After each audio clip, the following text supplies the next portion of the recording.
The sun was setting over the city skyline, casting long shadows across the streets as Lena clutched her thin jacket tighter around her shoulders. Fall was turning to winter, and the evening chill cut through her worn clothes. Her stomach had been empty for so long that the sharp pangs of hunger had dulled to a constant ache. A hollow feeling that never left her. 3 months ago, she had arrived in this country with her family and their savings, dreaming of a better life. Now at 19 years old, she found herself alone. Her parents had returned home to care for her grandmother, promising to send for her once they had enough money again. But the letters and small amounts of cash had stopped coming 2 weeks ago. Without proper papers, finding work had been impossible. The small room she had rented was no longer an option after she couldn't pay, and her belongings, except for the few items she carried in her backpack, were locked away by the landlord until she could settle her debt.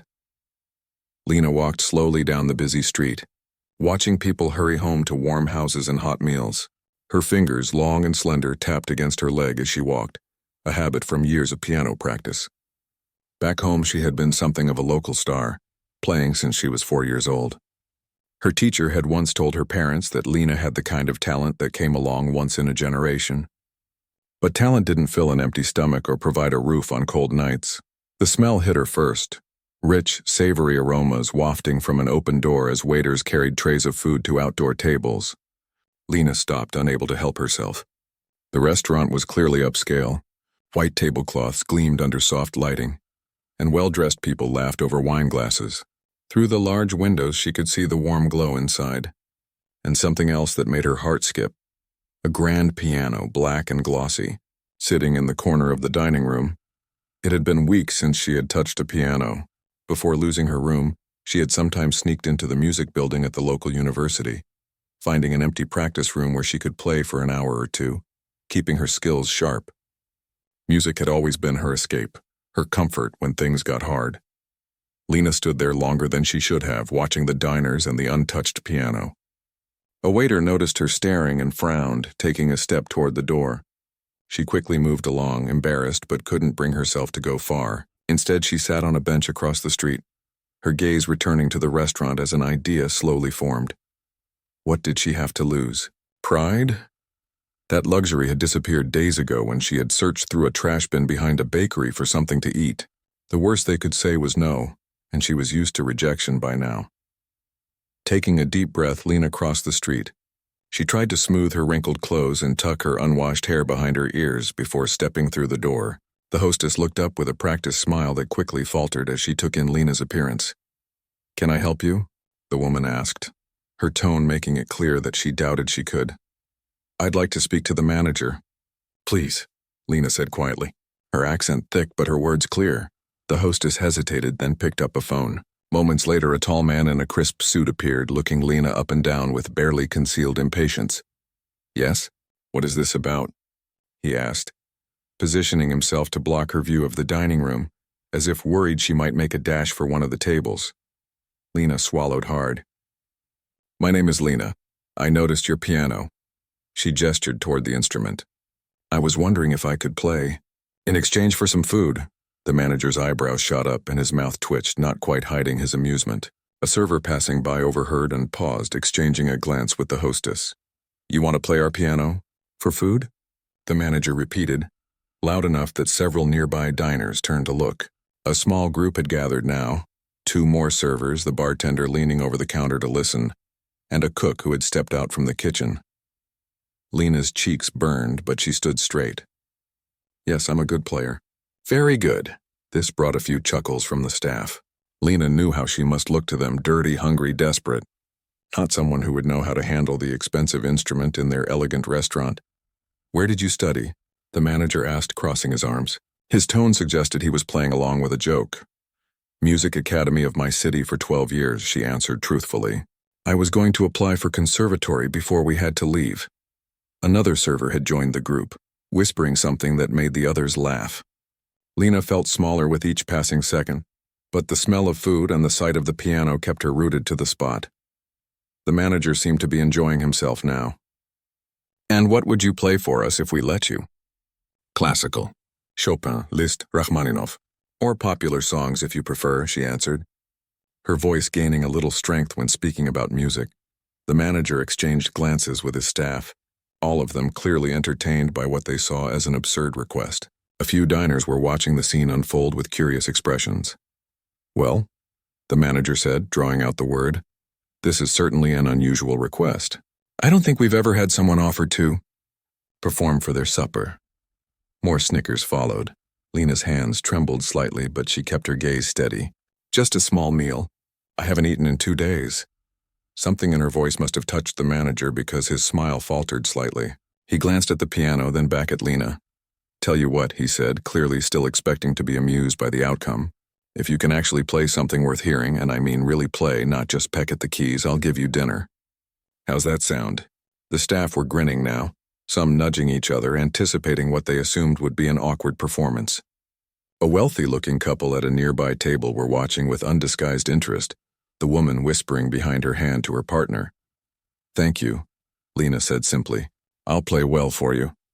The manager gestured grandly toward the piano like a ringmaster introducing an act. "Then please entertain us." Walking through the restaurant was like running a gauntlet. Lena felt eyes on her from every table, taking in her worn shoes, her faded jeans, her thin jacket. She heard whispers, saw smirks, felt judgment with every step. The piano, at least, was a welcome sight. A Steinway, well maintained from what she could see. She sat at the bench, adjusting it slightly, and placed her hands in her lap for a moment. The restaurant had grown quieter, with most conversations pausing as people waited to see what would happen. The manager stood a few feet away, arms still crossed, watching with an expression caught between amusement and curiosity. Lena closed her eyes briefly, gathering herself.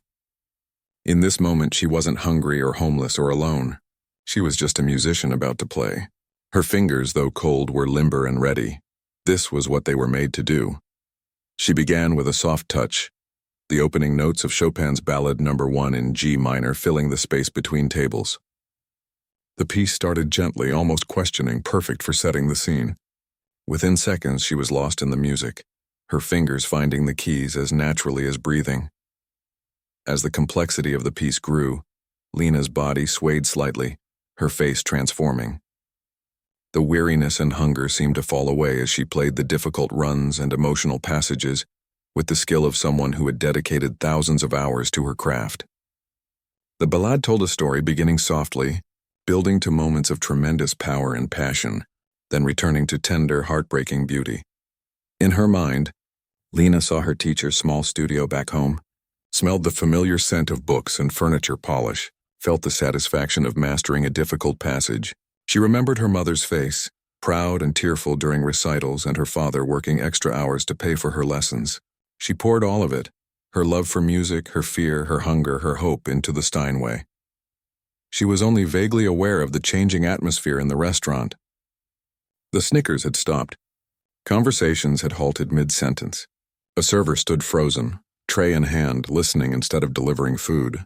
The manager's arms had uncrossed, his mouth slightly open as he stared at her hands moving across the keyboard with precision and artistry that could only come from years of dedicated training. Lena played the final notes of the ballade, letting them hang in the air before slowly lifting her hands from the keys.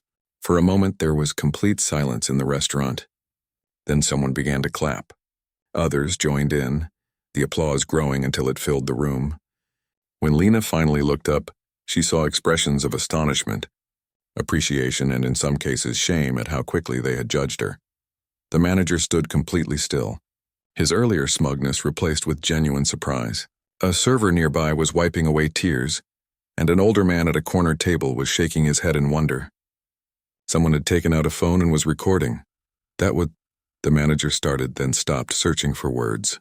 That was extraordinary. Where did you learn to play like that? Lena looked down at her hands, now trembling slightly from emotion and hunger.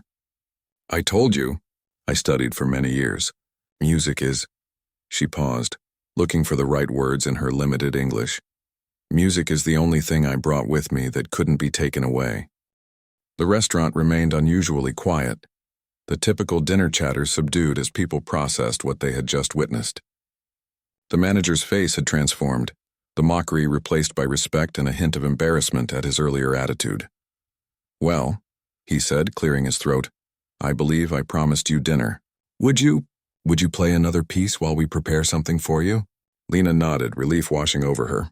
As she turned back to the piano, she noticed a well-dressed man at a corner table watching her intently, making notes on a napkin. She didn't know it yet, but her life was about to change course again. For now, though, the promise of food was enough. Lena placed her fingers on the keys once more and began to play Debussy's Clair de Lune. Its gentle, dreamy quality filling the restaurant as the sun finished setting outside, turning the world to darkness except for this warm room where, at least for tonight, she had found a place to belong. The restaurant had transformed into something magical. The same space that had felt so unwelcoming to Lena just minutes before now wrapped around her like a warm blanket as she played the final notes of Clair de Lune. The gentle Debussy piece had cast a spell over the dining room, creating a moment of shared beauty that bridged the gap between the hungry pianist and the well-fed audience. When she finished, the applause was immediate and genuine. Lena looked up to see faces soft with appreciation rather than hard with judgment.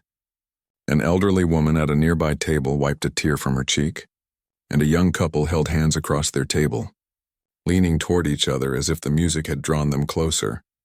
The manager approached the piano, his earlier mockery replaced by something like awe. "That was beautiful," he said, his voice stripped of its previous condescension. "We have a table ready for you. Would you like to eat now, or—" He gestured to the piano. "I can play more," Lena said quickly, worried that if she stopped, the magic would break and they would remember she was just a homeless girl who hadn't showered in days. "After I eat, maybe?" The manager nodded, understanding crossing his face. "Of course. You must be hungry. This way, please." He led her to a small table near the back of the restaurant, partially hidden by a decorative screen. Lena suspected this was as much to shield the other diners from her appearance as to give her privacy, but she was too grateful to care. A server appeared almost immediately with a basket of warm bread and a bowl of soup that sent steam rising into the air. "The chef is preparing a full meal for you," the server explained, a young woman who now smiled at Lena with genuine warmth. "But he thought you might want something right away." Lena's hands trembled as she reached for the bread. "Thank you," she whispered, trying to remember her manners even as hunger clawed at her insides. The soup was rich and creamy, warming her from the inside out. The bread was crusty on the outside, soft within, and still hot from the oven. Lena had to force herself to eat slowly, knowing that her shrunken stomach might rebel if she gobbled everything too quickly. Each spoonful was savored, each bite of bread chewed thoroughly. She hadn't tasted anything this good in weeks. As she ate, she became aware of movement around the restaurant. People were whispering, glancing her way, some even leaving their tables to approach the manager. She couldn't hear what they were saying, but their gestures toward the piano made their requests clear. The news of the unexpected virtuoso had spread throughout the dining room. The well-dressed man she had noticed earlier appeared beside her table, clearing his throat softly to get her attention. Up close, she could see he was older than she'd first thought, perhaps in his 60s, with silver hair and kind eyes behind wire-rimmed glasses. "I hope I'm not disturbing your meal," he said, his voice gentle. "My name is Robert Chen. I'm the director of the city's music conservatory." Lena nearly choked on her soup. The conservatory was famous even in her home country, a prestigious institution that had produced world-class musicians for generations. "I was having dinner with my wife," he continued, gesturing to an elegant woman still seated across the room, "when you began to play. Your Chopin was—" He paused, searching for the right word. "Revelatory. There's a depth of understanding in your interpretation that's quite rare, especially in someone so young." Lena stared at him, bread halfway to her mouth, unable to process that this important man was speaking to her as if she were a colleague rather than a beggar. "May I?" He gestured to the empty chair across from her. She nodded, hastily swallowing her bite of bread. "Yes, please. I'm sorry for—" She gestured vaguely at herself, acutely aware of her disheveled appearance. Robert waved away her apology as he sat down. "Music speaks louder than appearances. Where did you study?" As Lena told him about her teachers back home and the small music academy where she had spent most of her childhood, a server arrived with a plate of roasted chicken, vegetables, and potatoes. The aroma made her mouth water, but she tried to focus on the conversation. "Please eat," Robert encouraged. "We can talk while you have your dinner." Between careful bites, Lena shared her story. How her family had come to this country with such high hopes. How things had fallen apart. How she had ended up alone and hungry on the streets. Robert listened intently, his face growing more concerned with each detail. And your family now? You've had no word? Lena shook her head, cutting a small piece of chicken. The phone number doesn't work anymore. I tried to send a letter, but I don't know if it arrived. By now, the restaurant had returned to its normal hum of conversation, though Lena noticed people still glancing her way occasionally. The manager stopped by to check if she was enjoying her meal, his manner now respectful, almost deferential. It's wonderful, she assured him. The best food I've had in a very long time. He smiled, seemingly pleased by her praise. When you're finished, several guests have requested more music if you're willing. They've actually... He hesitated, looking slightly embarrassed. They've started a little collection for you. Tips, you might say. Lena's eyes widened. Of course I'll play more. The manager nodded and walked away. Robert leaned forward, his expression thoughtful. Lena, I'd like to propose something. The conservatory has an international student program with some emergency housing available. It's meant for students who are already enrolled, but exceptions can be made in special cases. He pulled a business card from his pocket and placed it beside her plate. I believe you qualify as a very special case. Lena stared at the card, afraid to hope. You mean I could stay there? Temporarily, yes. And we could arrange for an audition. Scholarships are limited, but with your talent... He shrugged as if her acceptance was a foregone conclusion. Lena's fork clattered against her plate as her hand began to shake. I don't know what to say. Say you'll come to my office tomorrow morning, Robert replied with a gentle smile. 10 o'clock? The address is on the card. Before Lena could respond, a commotion at the front of the restaurant caught their attention. A large group had just entered, well-dressed people laughing loudly as the hostess tried to explain that they didn't have a reservation. Among them was a young woman who immediately locked eyes with Lena, her expression changing from casual amusement to shock. Lena, she called out, breaking away from her friends and hurrying over. Is that you? It took Lena a moment to recognize her. Tanya, a girl from her building who had arrived in the city around the same time as Lena's family. They had spoken a few times in the laundry room, bonding over their shared experience as newcomers. What are you doing here? Tanya asked, glancing between Lena and Robert, confusion evident in her face. I went by your apartment last week, but the landlord said you were gone. It's a long story, Lena said, suddenly self-conscious again in the presence of someone who knew her from before. Tanya was clearly doing well. Her clothes were fashionable, her hair recently styled, her manner confident. Robert stood, sensing the complicated emotions at play. I should return to my wife. Lena, remember, tomorrow at 10. He nodded politely to Tanya and walked away. Tanya slid into the chair he had vacated, her eyes wide with curiosity. Who was that? And how are you eating in this place? It's one of the most expensive restaurants in the city. Lena explained about playing the piano in exchange for food, watching as Tanya's expression shifted from disbelief to amazement. You're kidding. They actually let you play? I had no idea you were that good. Tanya leaned closer, lowering her voice. But where have you been staying? Why didn't you call me when things got bad? Lena looked down at her half-eaten meal, shame washing over her. She had been too proud to reach out, too embarrassed by her family's failure to seek help from acquaintances who seemed to be thriving. I didn't want to be a burden, she admitted softly. Tanya reached across the table to squeeze her hand.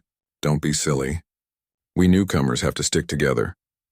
She glanced around the restaurant, then back at Lena. Listen, my friends and I are celebrating tonight. My roommate just got engaged. Why don't you come join us after you finish here? You can stay at my place tonight. The offer was tempting, but Lena's gaze drifted to the piano. I promised I would play more. A sly smile spread across Tanya's face. Even better. Play for us, then come sit with us. My friends won't believe that I know an actual concert pianist. The thought of joining a celebration, of being treated as a person with something to offer rather than someone to be pitied, warmed Lena more than the food had. Okay, she agreed, returning Tanya's smile. As Tanya rejoined her friends, explaining animatedly who Lena was, the manager approached again. Ready for another performance? He asked. Lena nodded, wiping her mouth with her napkin and standing. As she crossed back to the piano, She noticed a small glass jar had been placed on top of it, already containing several bills and even what looked like a few business cards. She sat at the bench again, feeling different than she had just an hour before. Her stomach was full, she had somewhere to sleep tonight. And tomorrow held the promise of something she had thought lost forever, a chance to continue her music education. The restaurant quieted as she positioned her hands over the keys. This time she chose Liszt's Liebestraum, a piece about dreams of love. As she played the delicate, yearning melody, she felt something unfurling inside her, a cautious hope taking root. In the corner, Robert watched with his wife, nodding slightly as if confirming a decision already made. At the large table near the front, Tanya and her friends listened with surprised appreciation, seeing Lena not as the awkward immigrant girl from the laundry room, but as an artist. And behind the kitchen doors, the staff who had laughed at her request peeked out to watch, their earlier mockery replaced by something like respect and perhaps a lesson learned about judging someone based on appearances, alone. Morning sunlight streamed through unfamiliar curtains as Lena slowly opened her eyes. For a moment she felt disoriented. The soft couch beneath her was a far cry from the park bench or sheltered doorway she had grown accustomed to. Then she remembered Tanya's apartment, the celebration with her friends, the countless questions about Lena's piano playing. After her final performance at the restaurant, the tip jar had been passed around, filling with more cash than Lena had seen in months. The manager had counted it out for her, nearly $200, placing the money in an envelope along with a handwritten note.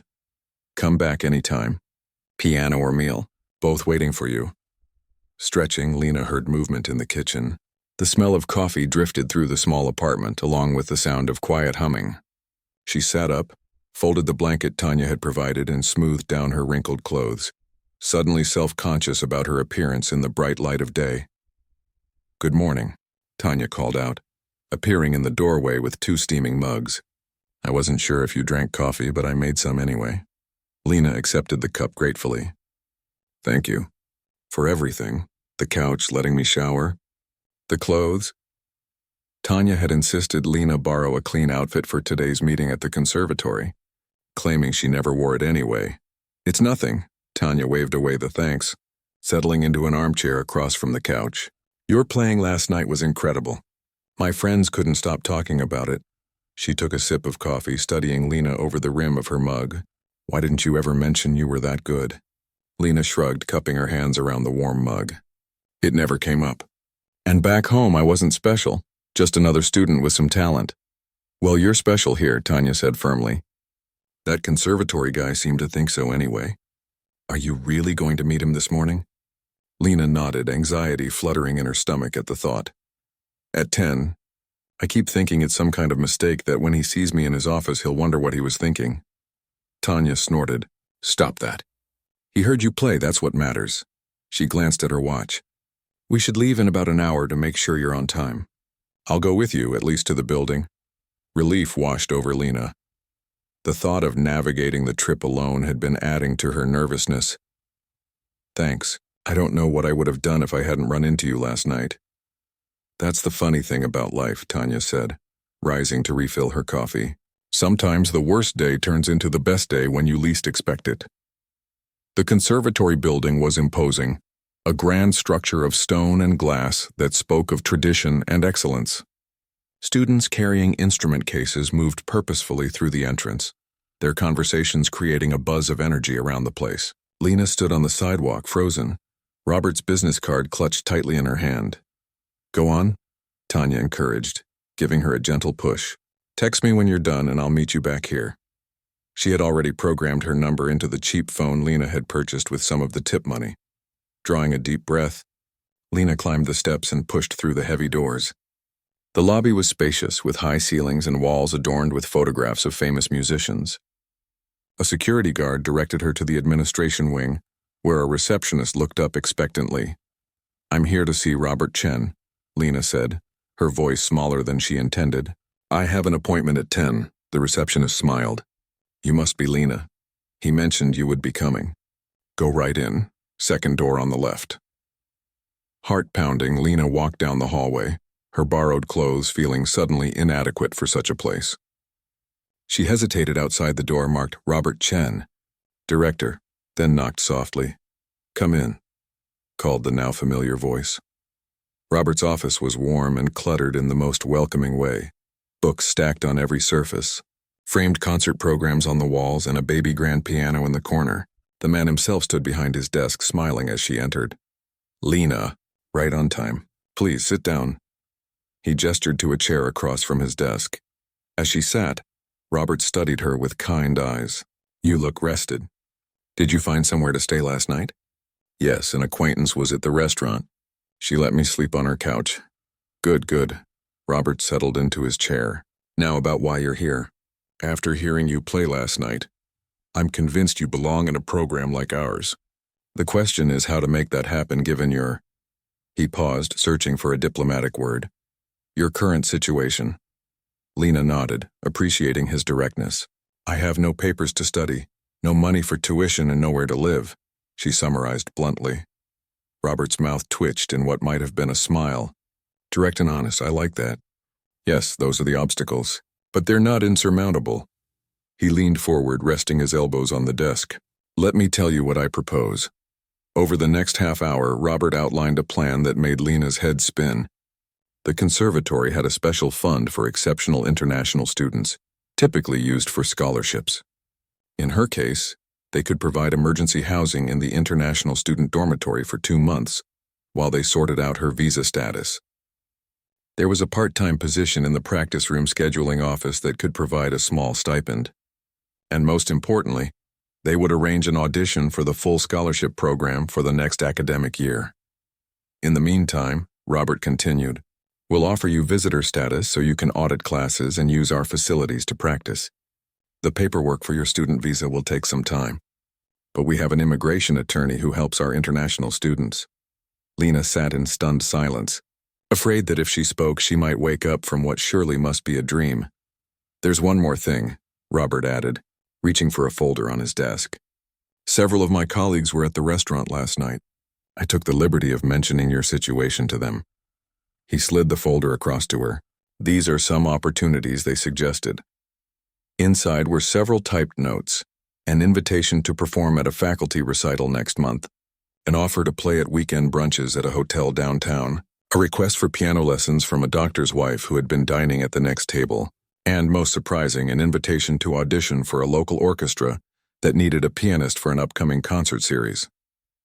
I don't know what to say," Lena finally managed, her voice thick with emotion. Robert smiled gently. "You don't need to say anything. Your playing last night said everything necessary." He stood up, walking to the piano in the corner. "However, I would like to hear you play once more if you don't mind. Something different this time, perhaps some Bach?" Lena joined him at the piano, settling onto the bench. The keys felt like old friends beneath her fingers as she began the opening of Bach's Prelude in C major from the well-tempered clavier. The piece was like a mathematical equation expressed in sound, precise and perfect.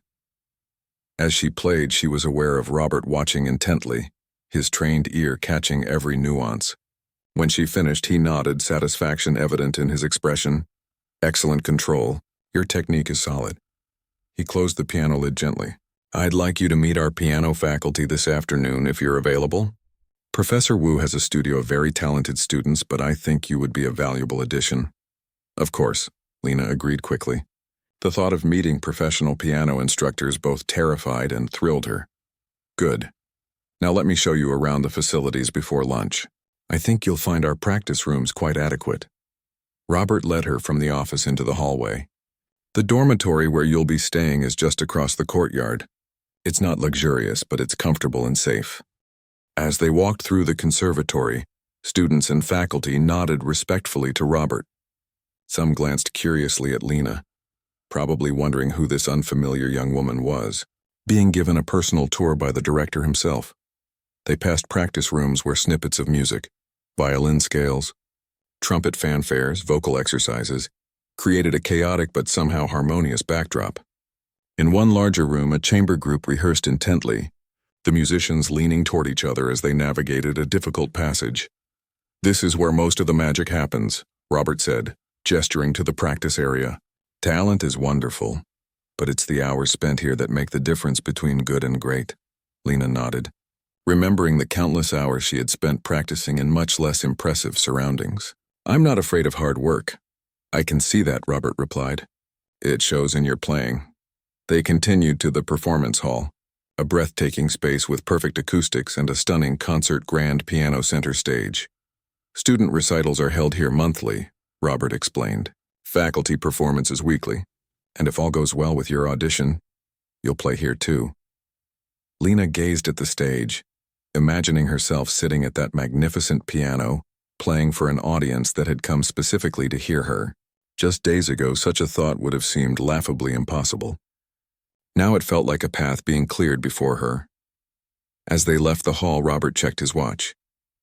We should head to the cafeteria.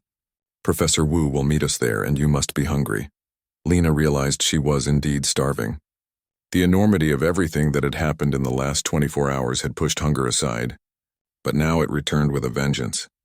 In the busy cafeteria, filled with students grabbing lunch between classes, Robert led her to a table where a petite, elegant woman waited.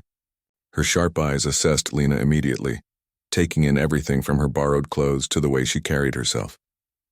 Professor Wu. This is Lena, the pianist I told you about, Robert said, making the introduction. Lena, Professor Wu heads our piano department.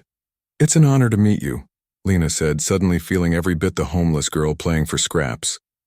Professor Wu's face remained impassive. Robert speaks very highly of your playing. I look forward to hearing it myself. Her tone was neither warm nor cold, merely professional. Tell me about your training. As they settled at the table with trays of food, Lena described her musical education, the small academy back home, her primary teacher who had studied in Moscow, the competitions she had won as a child. Professor Wu listened intently, occasionally asking pointed questions about technique or repertoire. Lena felt as though she were already in an audition, every answer being weighed and measured. But there was something reassuring about the professor's seriousness. This was a world where talent and dedication mattered more than appearances or circumstances.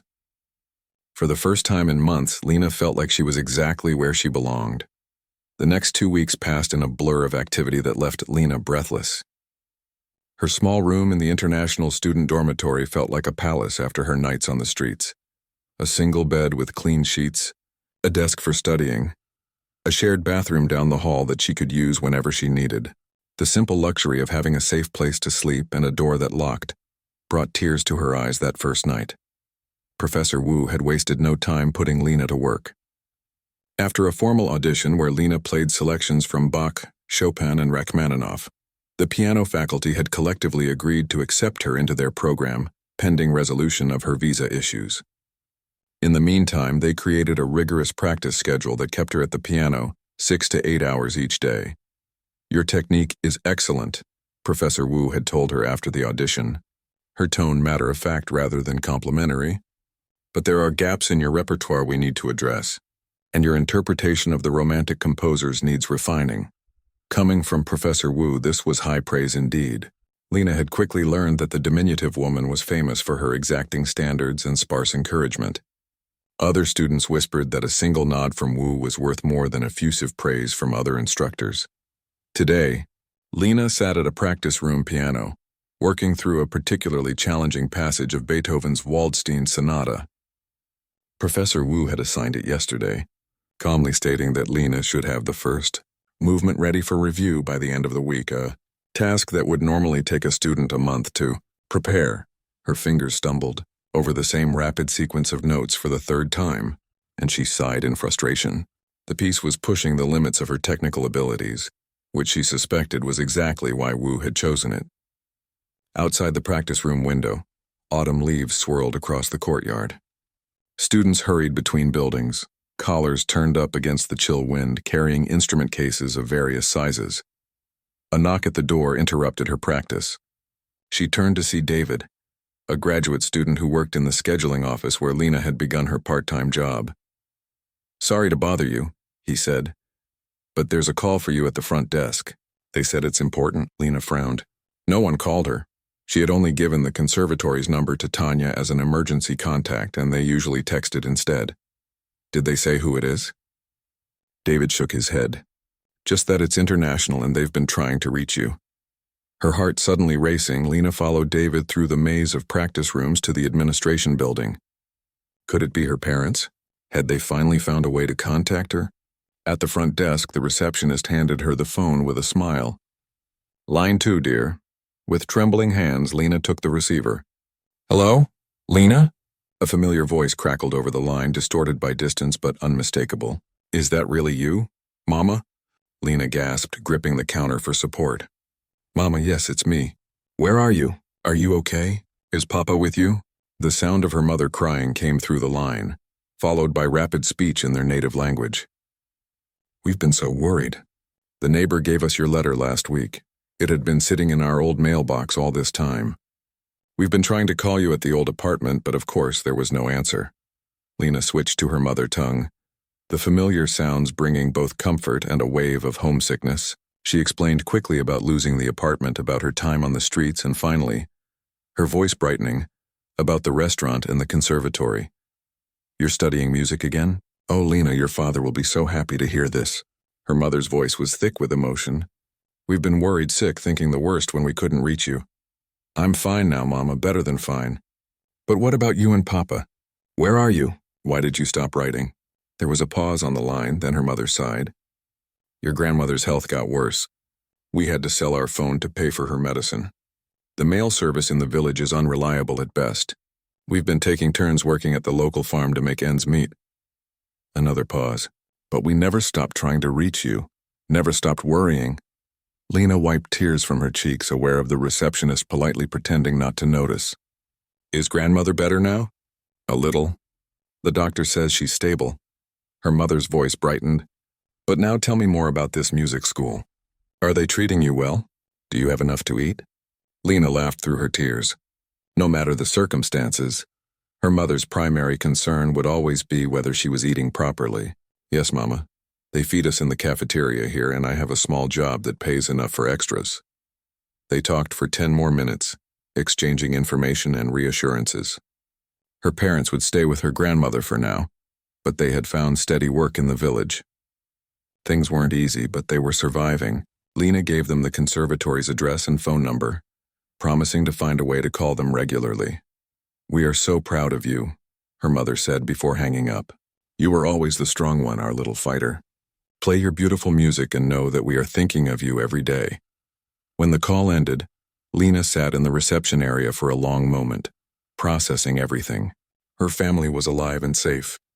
They hadn't abandoned her. The relief was so powerful it made her dizzy.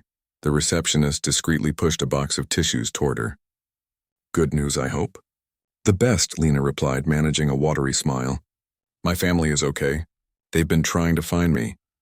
"Family is everything," the receptionist nodded wisely. "Now, I believe you have a lesson with Professor Wu in 20 minutes. You might want to splash some cold water on your face before then.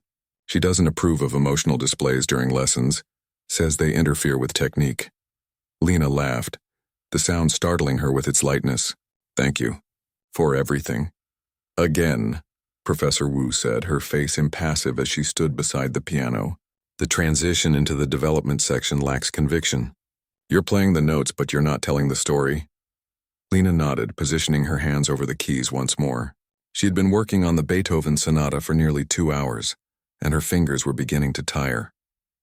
But she knew better than to mention this to Wu, who famously practiced 8 hours a day well into her 70s.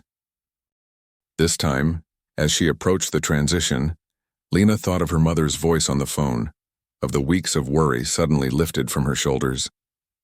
She poured that emotional release into the music, letting the notes swell and recede like waves of relief washing over her. When she finished the section, she looked up to find Professor Wu studying her with an unreadable expression. "Better," the professor said simply. "Much better." "What changed?" Lena hesitated, then decided on honesty. "I just heard from my family for the first time in months. They're okay. I was playing what that feels like." Wu nodded slowly. "Yes. That's exactly what Beethoven requires. Genuine emotion channeled through disciplined technique." She closed the music score. "Enough for today. Rest your hands and we'll continue tomorrow." Coming from Professor Wu, this was practically gushing praise. Lena carefully closed the piano lid, trying not to show how pleased she was. "Oh, and Lena," Wu added as she gathered her notes. "Director Chen mentioned that you've been invited to perform at the faculty recital next week. What are you planning to play?" The faculty recital. Lena had almost forgotten in the whirlwind of classes, practice, and work. It would be her first formal performance at the conservatory, a chance to show everyone that Robert's faith in her wasn't misplaced. "I was thinking of the Chopin Ballade, the one I played at the restaurant." "It's polished and ready to go."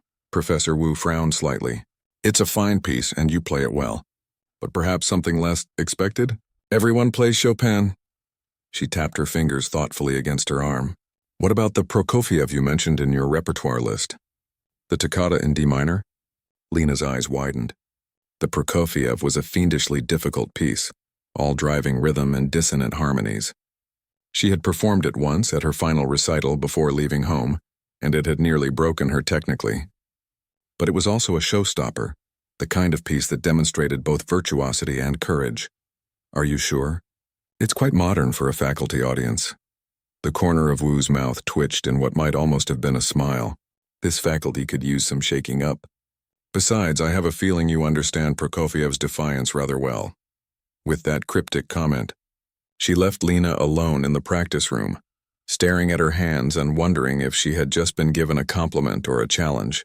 Probably both. The night of the faculty recital arrived far too quickly. Lena paced backstage, flexing her fingers and running through the Prokofiev in her mind. Through the curtain, she could hear the murmur of the audience as they filled the small recital hall. Professors, students, and various music patrons from the community. "Nervous?" a voice asked. She turned to see Robert approaching, elegant in a dark suit. "Terrified," she admitted. "This isn't like playing in the restaurant when no one expected anything from me. Everyone here knows music. They'll hear every mistake." Robert nodded sympathetically. "Yes, they will.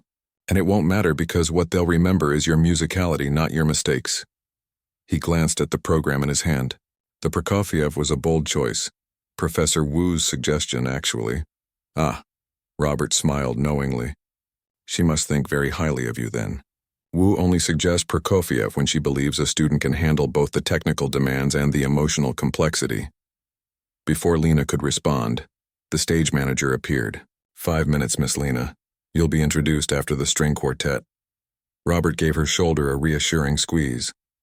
"You belong here," he said simply, then left her to her final preparations. From the stage came the delicate sounds of a Haydn quartet, pleasant, orderly, and utterly unlike the musical storm she was about to unleash. Lena closed her eyes, centering herself. She thought of the path that had brought her here, the hunger, the fear, the moment of desperation that led her to ask for food in exchange for music. She thought of her parents, working hard in a distant village, and of Tanya, who would be sitting in the audience tonight, witnessing this new chapter of Lena's life. The applause for the quartet signaled her turn. As she walked onto the stage, the bright lights momentarily blinded her. She bowed quickly, then sat at the magnificent grand piano, adjusting the bench, feeling the cool keys beneath her fingers. The audience faded away. There was only her and the music waiting to be born. With a deep breath, she began the Prokofiev, the driving rhythm like a heartbeat, insistent and alive. Her fingers flew across the keys, finding strength she didn't know she possessed. The piece was all controlled chaos, a perfect expression of her journey, dissonance resolving unexpectedly into moments of startling beauty. As the final crashing chords reverberated through the hall, Lena felt something shift inside her. She was no longer the girl who played for food. She was a pianist, a musician with something to say.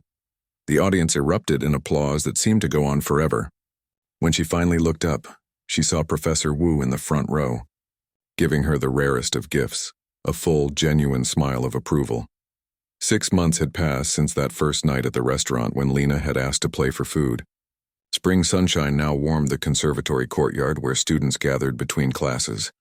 Some sprawled on the grass with textbooks, others huddled in small groups discussing upcoming performances. Lena sat alone on a bench, a letter from home in her hands. Her parents had finally saved enough for plane tickets. They were coming to visit next month. The thought of seeing them again after nearly a year apart filled her with a joy so intense it was almost painful. So much had changed. She had changed. "There you are," called a familiar voice. Tanya crossed the courtyard waving a newspaper. "Have you seen this yet?" Lena folded the letter carefully and tucked it into her bag. "Seen what?"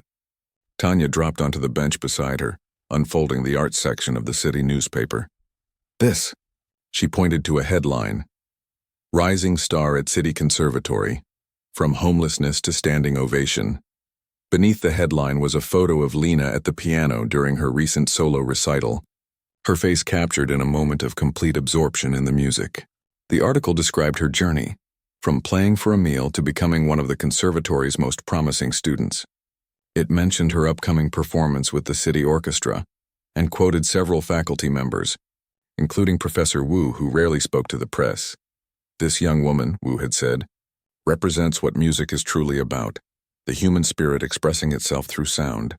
Her technical skills are impressive, but it is her life experience that gives her playing its rare emotional depth." Lena stared at the article, embarrassed yet touched. "How did they get this story?" Tanya looked slightly guilty. "That might be my fault. I ran into a reporter at the coffee shop and we got talking about the conservatory. I might have mentioned my amazing friend who went from playing for food to getting a standing ovation from the toughest critics in the city." She squeezed Lena's arm. "I'm sorry if I overstepped. I just thought people should know your story. It might help others who are struggling." Lena couldn't be upset. Tanya had been her most consistent supporter, from offering her couch that first night to attending every performance, no matter how small. Their friendship had deepened beyond their shared immigrant experience to something like family. "It's okay," Lena said finally. "Just weird to see my life laid out like that. Makes it sound more dramatic than it felt living through it." Tanya snorted. "More dramatic? You literally walked into a fancy restaurant starving and walked out with a future. If that's not dramatic, I don't know what is." Before Lena could respond, her phone buzzed with a text from Robert. "My office, 2 p.m., good news." "Duty calls," she said, showing Tanya the message. "Director Chen wants to see me." Tanya wiggled her eyebrows suggestively. "Probably about this article. You're making the conservatory look good. Taking in the poor hungry pianist. Great PR," Lena laughed, shoving her friend playfully. "Stop it, Robert's not like that. He genuinely cares about music and musicians." She gathered her things. "I should go practice before the meeting. I have a lesson with Wu at 4. Still a taskmaster?" "Always, but in the best way." Lena had come to appreciate Professor Wu's exacting standards and sparse praise. When Wu did offer a compliment, it meant something because you knew it was genuine. As Lena walked toward the practice rooms, several students called out greetings. She was no longer the outsider. She had earned her place here through talent and hard work. The scholarship committee had unanimously approved her application for the next academic year, and her student visa issues were finally resolved, thanks to the conservatory's legal assistance. She spent the next 2 hours working on Liszt's Hungarian Rhapsody No. 2, a showpiece she was preparing for the orchestra concert. The challenging runs and dramatic contrasts suited her growing confidence at the keyboard. As her fingers danced over the keys, she lost herself in the music, time slipping away unnoticed until a knock at the door brought her back to reality. David, her colleague from the scheduling office, poked his head in. "It's almost 2. Aren't you supposed to meet with Director Chen?" Lena jumped up, startled. "Thanks for the reminder." She gathered her music quickly and hurried across the courtyard, to the administration building, wondering what Robert's good news might be. She found him in his office, speaking with a well-dressed man she didn't recognize. Both rose as she entered. "Lena, perfect timing," Robert said warmly. "I'd like you to meet Victor Hayes, artistic director of the International Young Musicians Competition in Vienna." Lena's heart skipped a beat as she shook the man's hand. The Vienna competition was one of the most prestigious in the world for pianists under 25, a launching pad for international careers. "Mr. Hayes saw your performance with the chamber ensemble last month and expressed interest in your work," Robert explained, his eyes twinkling with barely contained excitement. "More than interest," Hayes clarified. "I was captivated. Your interpretation of the Schumann was unlike anything I've heard from someone your age. There's a maturity in your playing that can't be taught."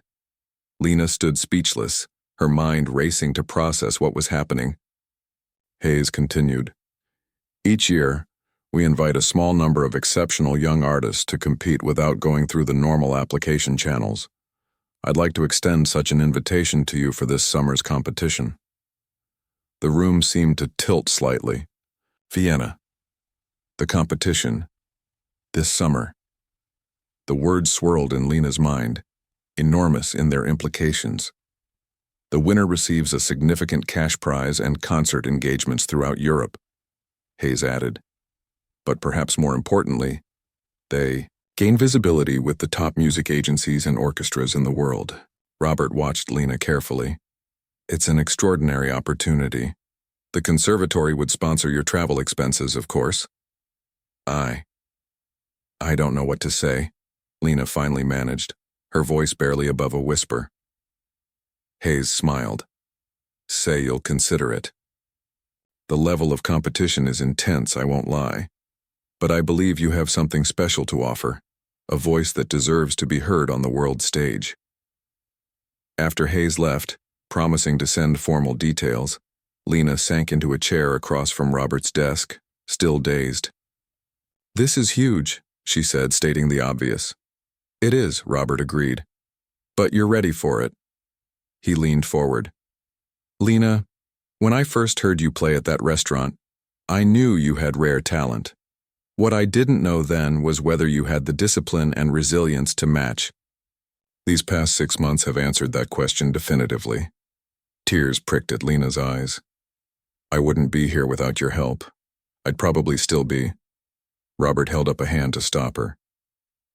Don't diminish your achievement by focusing on what might have been. You're here because you belong here. Yes, circumstances aligned to give you an opportunity, but you're the one who seized it and transformed it into something remarkable. Lena nodded, trying to absorb his words. My parents are coming next month. I just got their letter today. They'll be here for the orchestra concert. Perfect timing, Robert smiled. They'll see their daughter shine before she conquers Vienna. The day of the orchestra concert arrived with perfect weather, clear skies and a gentle breeze that carried the scent of blooming flowers through the open windows of the concert hall. Lena peeked through the curtains at the filling auditorium, searching the crowd for familiar faces. Tanya was easy to spot in the third row, surrounded by friends who had become Lena's friends too over the past months. Professor Wu sat primly in the front row, her posture impeccable as always. And there, Lena's heart leapt. In seats specially reserved by Robert, sat her parents. They looked older than she remembered, more tired, the months of separation and worry etched into the lines around their eyes. But they were here, beaming, with pride. Her father in his best suit, her mother wearing the blue dress she saved for special occasions. Lena had met them at the airport yesterday. The reunion so emotional that all three had stood crying in the terminal for long minutes, unable to speak through their joy. Last night, they had talked for hours in her small dormitory room, catching up on months of separation, her parents marveling at how much their daughter had changed, not just in appearance but in confidence and purpose. 5 minutes, Miss Lena, the stage manager called, interrupting her thoughts. Backstage, the orchestra musicians were warming up, the discordant sounds of individual practice creating a familiar chaos. As piano soloist, Lena would join them for Liszt's Hungarian Rhapsody, the centerpiece of tonight's program. The conductor, Maestro Reyes, stopped by for a final check-in. Ready to dazzle them? He asked with a wink. I hope so, Lena replied, smoothing her concert dress, a simple black gown borrowed from the conservatory's collection for students who couldn't afford formal attire. More than ready, the conductor assured her. Just remember what we discussed in rehearsal. When we hit the Friska section, don't hold back. Let all that fire we know you have come through. Lena nodded, flexing her fingers. The Hungarian Rhapsody began with a slow, melancholy introduction before building to an explosive, technically demanding finale. It was perfect for showcasing both emotional depth and virtuosic skill, exactly the combination Professor Wu had been nurturing in her for months. The orchestra filed onto the stage to polite applause. Lena waited in the wings, taking deep breaths to calm her racing heart. This wasn't just another student recital. This was her debut with a professional orchestra, her parents watching, and a ticket to Vienna hanging in the balance. The sound of the orchestra tuning to the concertmaster's A faded, and Maestro Reyes took the podium. After the opening piece, it would be her turn. Time seemed to both crawl and fly. Before she knew it, the stage manager was nodding to her, her cue to enter. As she walked onto the stage, the applause swelled. She caught a glimpse of her parents, her mother wiping tears, her father sitting tall with undisguised pride. Lena bowed to the audience, then to the conductor before settling at the gleaming grand piano. As silence fell over the hall, a strange calm settled over her. 6 months ago, she had sat at another piano, hungry and desperate, playing for her survival. Tonight she played not from desperation but from choice, playing because music was her voice, her gift to share. The conductor raised his baton, and Lena placed her hands on the keys. The slow, mournful opening of the Rhapsody emerged, telling of longing and loss. As the piece progressed, building in intensity and technical fireworks, Lena's fingers flew across the keyboard with precision and passion.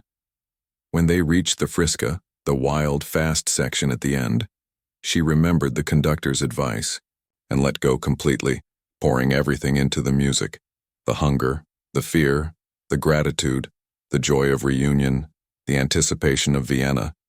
The orchestra matched her energy, the collaboration between soloist and ensemble seamless and electric.